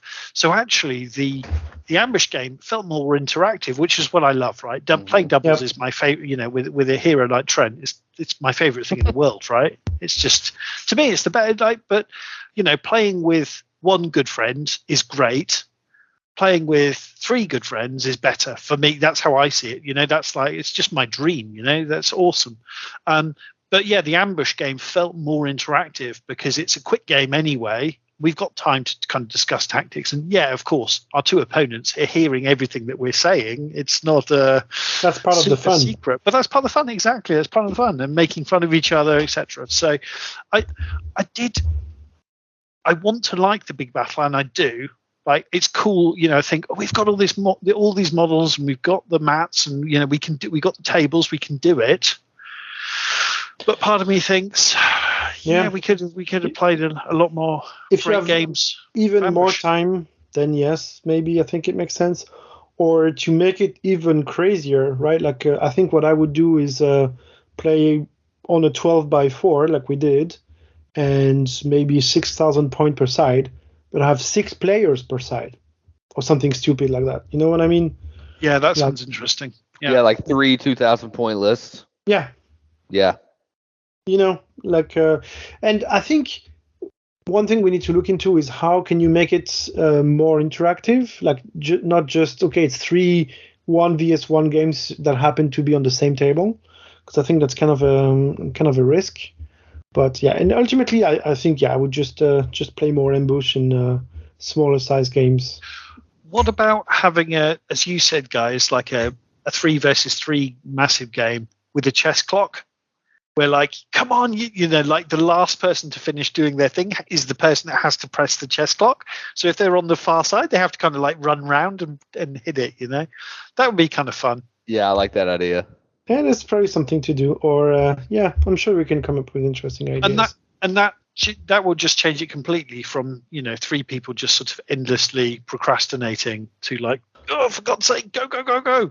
But you could do it also, for the 7,000 point battle that we have done. If you keep the same clock as a normal 2,300 point battle, then there's no question that you won't fuck around and measure every angle very carefully. Like, you have to just throw stuff forward, otherwise you clock out. Exactly. I think that's maybe a good thing to try. You're right. Yeah, fantastic, super. So what are we doing for the next one? Yeah, it's a really good question. Well, we're very much looking forward to Trent having his man-hating halflings ready. So what do you reckon, buddy? 3 weeks? Oh man, they're still in the plastic. I don't even want to think about building all those infantry models right now. You're right. Go back to the undead. Yeah, exactly. Yeah, I mean, to me, Clem, it was overall. I had such a wonderful weekend, but the thing that really stands out for me is just how good ambush is, to be quite honest. And I love doubles ambush. As I said, that's probably my favorite. But that's the perfect example of comparing ambush to our crazy 7,000 points aside game. Is like playing ambush. You're really not losing anything. You're not. It's just, you get so much bang for your buck. You're getting a great game. It feels epic. And it's all done and dusted really quickly, and you can play again, or you can play someone else, or it's just fantastic, right? It works brilliantly. Yeah, I completely agree. I think ambush, you can do whatever points you want below 995 or below, right? That's the intent. and 750 is just such a sweet spot because everybody has 5, 6, 7, 8 units on the board. The entire game can be done. And Chris, I think ours took 45 minutes, and I felt like we were playing slow too. But it was me too. And you're right, it does not water down the game at all. Like all the small changes for the objectives, decreasing the size, smaller table, increased terrain, does a really good job to make it feel exactly like a 2,300 point game of Kings would. And it's my favorite way to play the game now. Like I absolutely love it. Yeah, that's so interesting. The only downside for me is I can't take my really good EOD toys. It's like, yeah, I can't take my zombie legions. This is Shobik's less talented older brother. He looks like Shobik, but he can't act as well. Good. It's like with the Baldwins, Good. Cool. Right. Well, guys, I think we thought we probably would need about 35 minutes to talk through our gaming weekends, and we just hit an hour and a half just on this section. It was a good weekend. It's not like us, is it? God. Pretty good. Super. I think that summed it up pretty well, guys. Yeah, I agree. I think we did everyone enough credit who's not on the call to defend themselves, Pretty much. But just remember, no changing lists from now on. Hey, I'm not changing my list. Yeah. I'm really happy with it. Change lists. Like you must take a different list every time. Oh, you know what? So cool. And that you just made me think of it, Clem. Maybe so. Let's say we have a day like a Saturday where we're like, hey, we're gonna play 3 or 4 games of ambush. Maybe you bring like, okay, I have 2,000 points, and every game you can like sub in units, right, to get back down to the 750 or whatever we're playing. That would make it interesting. That would be interesting. And the other thing, Trent, we did is it was your idea, and it was awesome. Of like we just swapped armies. Yeah, that was fun when we did that. That was a lot of fun. That was my first game of ambush too when we did that. Or another version is you bring 3,000 points of like on paper, and a unit that dies in the game cannot be used again in another game. I like this. And you have 3,000 points. That is really like cool. Stuff that is in the boat, and you have 4 That's games. awesome. No, that's really cool, Clay. Did you just think of that? Yeah. That's a cool. I love that. I'm gonna write that down. That sounds amazing. It really does. Yeah. No, that's a seriously good idea. So like so if you're doing really badly by the final battle, you've got like, oh shit, I've got some snow foxes. Who else is alive? Yeah. But it would just be awesome fun, wouldn't it? Yeah, but then it's up to you, right? Like, you want to take all the good unit in the first game? Yeah, go ahead. Yeah, exactly. Yeah. I don't have a Shobik anymore, but I've got this guy. He looks like Shobik, but he's not as good. Good. Super cool. I really enjoyed that, guys. Thanks ever so much. And I'm so glad we've recorded it now and not even in like 2 days' time, Yeah, at some point makes a big difference. Yeah.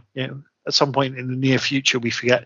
Awesome. So, guys, if you can carry on making 500-point Forces of Nature lists, if you can kind of have half a mind to kind of how you would upgrade it to 750 as well, that would be awesome. Sorry, Chris, Trent. do you want to stop the recording? Sorry, I just wanted to.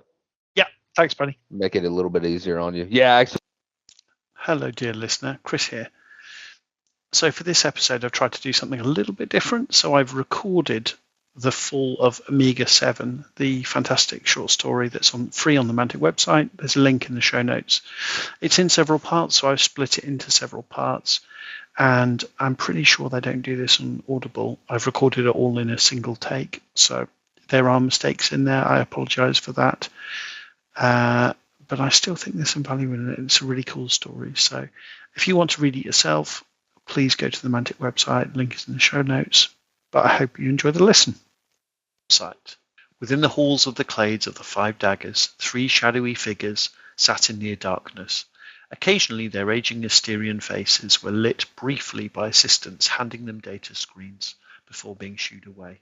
One of the figures was about to dismiss their attentive assistant when something caught their eye and they motioned for the datapad to be passed back in order to take a second glance.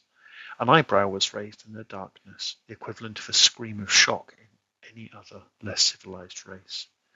"We may have an issue," rasped the voice.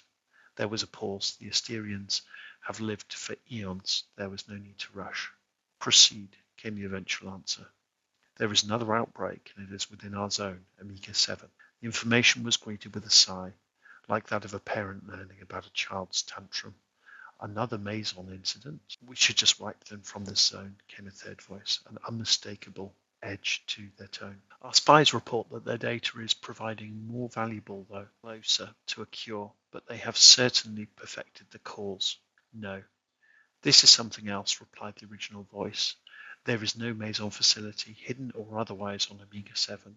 This is a true outbreak. Containment protocols were declared moments ago. Assistants arrived with data pads for the two. There was another long pause, while the future of Amiga 7 was silently considered and deliberate. It would be foolish to allow a planet so close to so many shipping lanes to have its fate decided by others. Plus, you can see there is a troubling anomaly. In the gloom, there were rustles of soft fabric, as the others nodded in agreement. But we lack the immediate resources. It has its own objectives elsewhere. This is why we have allies. For the first time there was a hint of amusement in the response, which was greeted by smiles in the darkness. The Matsudan? Indeed. Assistants shuffled off to make the necessary arrangements, and a nervous stillness crept across the room. Eventually, it was broken with an almost apologetic question. Should we inform the Tesseract? Hello, dear listener, Chris here again. You're about to hear the second and definitely most exciting part of the fall of Amiga 7. I hope you enjoy. Hello, dear listener, Chris here. 2 of the story of the fall of Amiga 7. Otosoro let loose with another discharge from the ion cannon. Each blast temporarily lit the streets before evaporating back into near darkness. Those brief moments of light revealed a nightmare best left to the gloom. Hideous creatures, once the store owners or customers that filled its bustling commercial district, screamed and howled while they charged on all fours towards Otto and a small deployment of marionettes. The ion cannon obliterated their snarling faces and sent them flying, but for each downed foe, another quickly took their place. Otto gritted his teeth before muttering a silent prayer to the gods of Old Mutsord. To his left he saw a marionette with its head ripped off by a former chef covered in gore. Before he could turn his weapon, the flames from a nearby phlogister bathed the monster in searing heat. It fell to the floor twitching and writhing, while the marionette calmly bent over and picked up its head. The droid turned to Otto while replacing its head and gave him a thumbs up. Grimacing, Otto reminded himself once again that he needed to check the AI programming of the marionettes. If only he had the time. Since being recruited by the Five Daggers, Otto felt like he had gone from mission to mission without a break. The Clade had promised him a way to earn the honor he so desired, a chance to earn back the respect of his former house on Neo-Matsu, an opportunity to return home. But so far that promise had always been out of his grasp. Each request from the Dagger promised to be the last, but there was always some complication. Some reason why the stain of his dishonor couldn't be washed away just yet. When he had been recruited, the small band of marionettes he had been assigned to were fresh off the production line and with a perfect khaki paint. They were installed with the latest AI rather than requiring an Asterian pilot them. But slowly, with every battle, the AI had started to fragment as it adopted to cope with the stresses and rigors of claustrophobic urban skirmishes. Otto had almost come to appreciate the developing character of the marionettes, but worried these irregularities could ultimately become problematic. A few had even given themselves a name. As if to prove his point, a marionette sniper in the utmost window of a Dreadmax bar punched the air in excitement after downing a charging plague victim. The sniper had taken to calling himself Pinpoint and had painted its face to resemble the targeting icon of a holocyte. Eye on the target, shouted Otto up to Pim. Eye on the target, parroted Alpha, a marionette prime. Alpha was the de facto leader of the marionettes. Tactics and battlefield information were relayed through the prime to all the other marionettes in the squad. This ensured they could quickly adapt, depending on. However, as Otto had fought alongside the marionettes, they had started to turn to him for what seemed like approval. In moments of calm, They also seemed almost interested in the jobs that Otter had completed since being banished from Neo-Matsur. Another was convinced needed to be ironed out. Although strangely, after being left alone for so long, he had enjoyed the unexpiration here to irritate Alpha. Perhaps because it did appear to him the street had finally fallen silent, apart from the hum of the cooling fan in his ion cannon. It was working overtime to reduce the heat inside the lethal weapon. He couldn't remember how long he had been trapped on this infernal street, but the cramp in his trigger finger implied it must have been some time. He took a moment to look around him. The shop doorways, pavements, and roads were littered with lifeless plague victims. Even in death, their faces were locked into hideous, snarling expressions. "Sit rep," shouted Otter.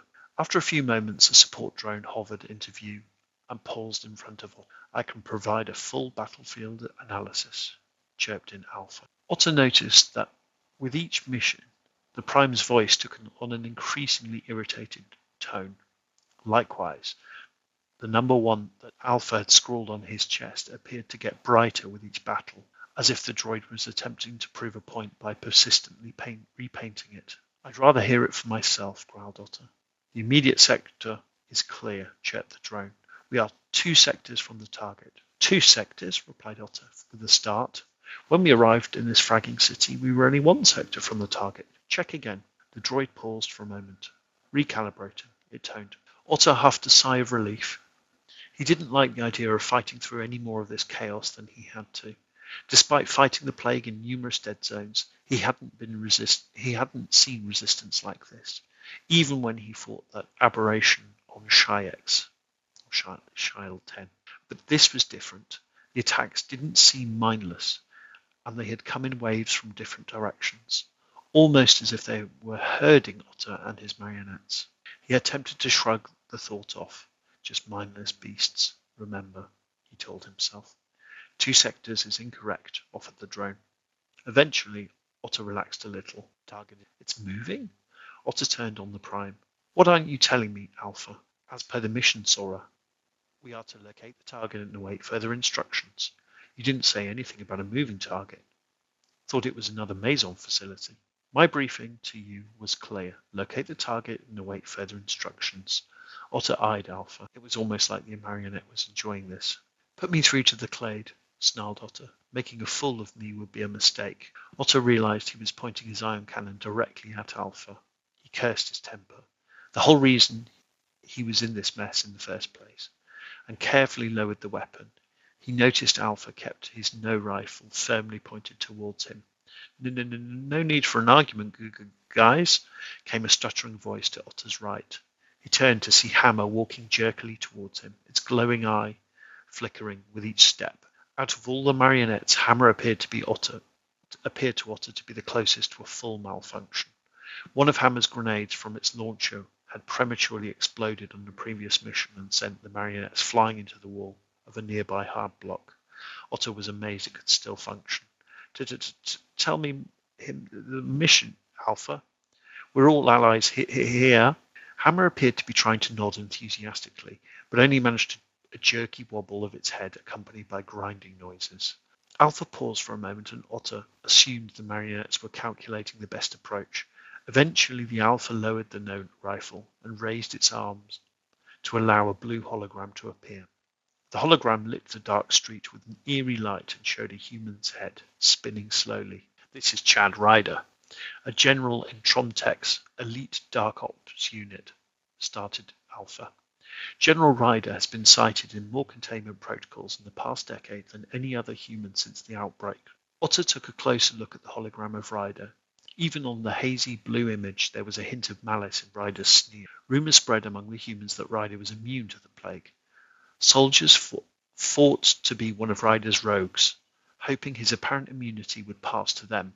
A human with plague immunity would be an interesting development, which is why the Tesseract has been following his development closely. Suddenly the hologram changed to a hideous face twisted by the plague. Despite the deformity, the sneer was still there. It was Ryder. "This is Ryder now," continued Alpha. "We intercepted comms between General Ryder and Trontech, ahead of him arriving on Omega 7.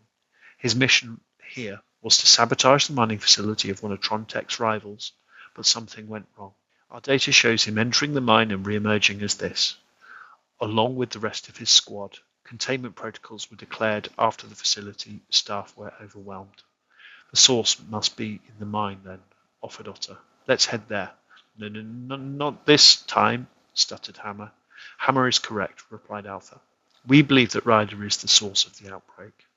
Otter stared in disbelief at Alpha.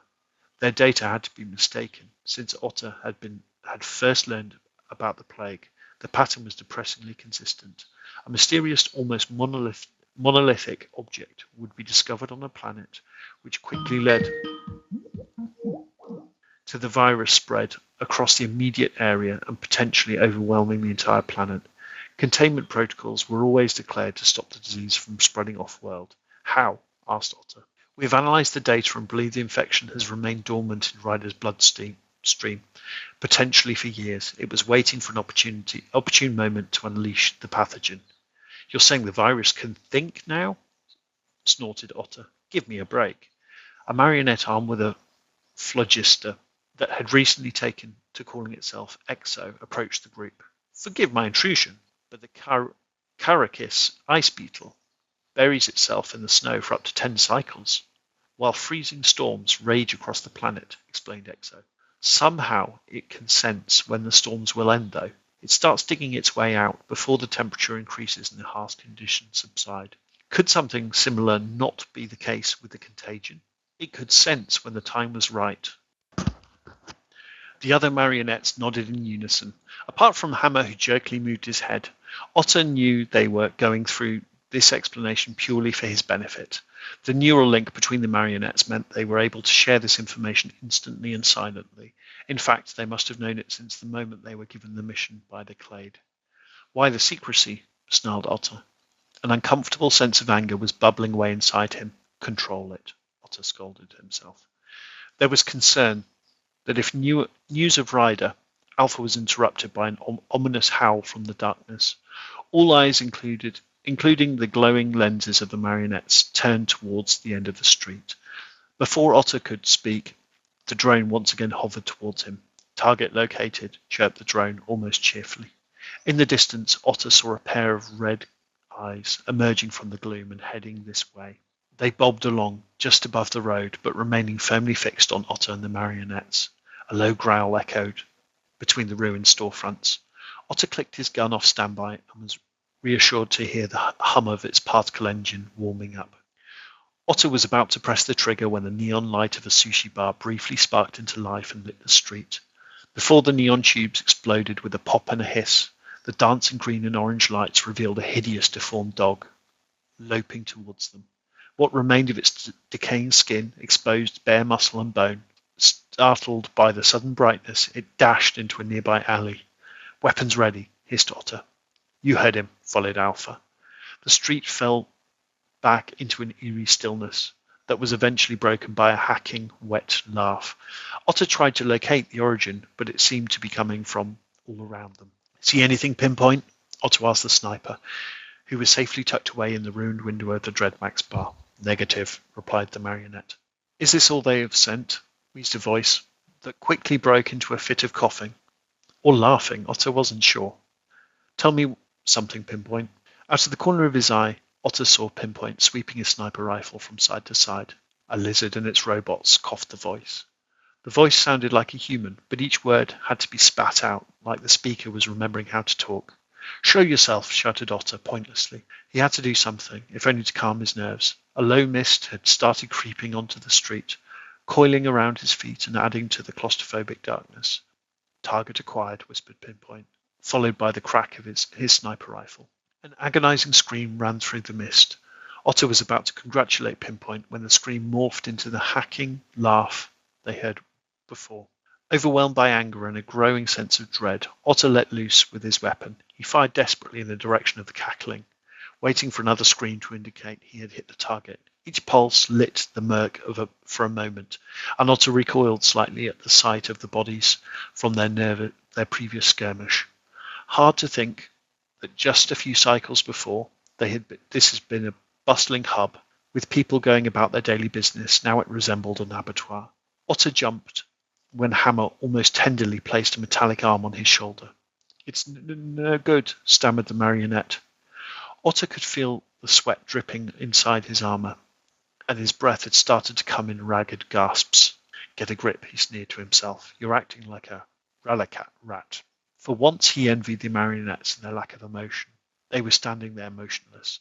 Only the whispering whir of their optic lenses indicated they were scanning the area for enemies. "What's the plan, Alpha?" whispered Otter. "Same as before. Locate the target and wait further instructions," replied the Prime. "Now seems like a very good time to get those instructions," snapped Otter. "We are struggling to reach the clade," replied the marionettes in unison. "We are unable to take your call at this moment," wheezed the voice in the darkness. "Please leave your message after the scream." Otter realized he was starting to panic.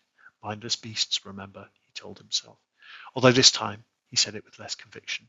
He knew that some victims of the plague had some semblance of brutal thought, a shadow of their former self that flitted across their decaying mind. But this was different. This was no mindless beast. Whatever was out there felt like it was toying with them. As if on cue, Otter spotted a shadow in the mist. It climbed the still smoking wreck of a mule. "Send up a flare," hissed Otter, and a nearby marionette was quick to oblige. As the flare shot towards the atmosphere, the street and the bodies around them took on a sickening red hue, as if bathed in blood. Now clearly lit by the red glow, Otter could see it was Ryder, or rather what used to be Ryder, perched on the mule. His uniform was ripped and spattered with blood, and his arms had swollen to twice their size, but the sneering face was unmistakable. Then, with an almost casual air, Ryder raised his grotesque arm and let out a series of loud animalistic barks. To Otto's horror, Ryder's intelligible command was met by multiple so-called ghouls and zombies rising from among the dead that cluttered the road. They must have been creeping and crawling towards Otter and the marionettes while Ryder was distracting them. Some were armed with crude hand weapons, but others still had their Trontec issue rifles. Otter noticed with alarm that one was clumsily fiddling with a grenade launcher. The hound they had seen earlier bounded from out an alleyway and joined Ryder on the wrecked vehicle. "Awaiting further instructions," stated Alpha. "Light them up," roared Otter, and unleashed the iron cannon once more. And that concludes Amiga 7. The starter box is available from Mantic Games with all of the characters mentioned.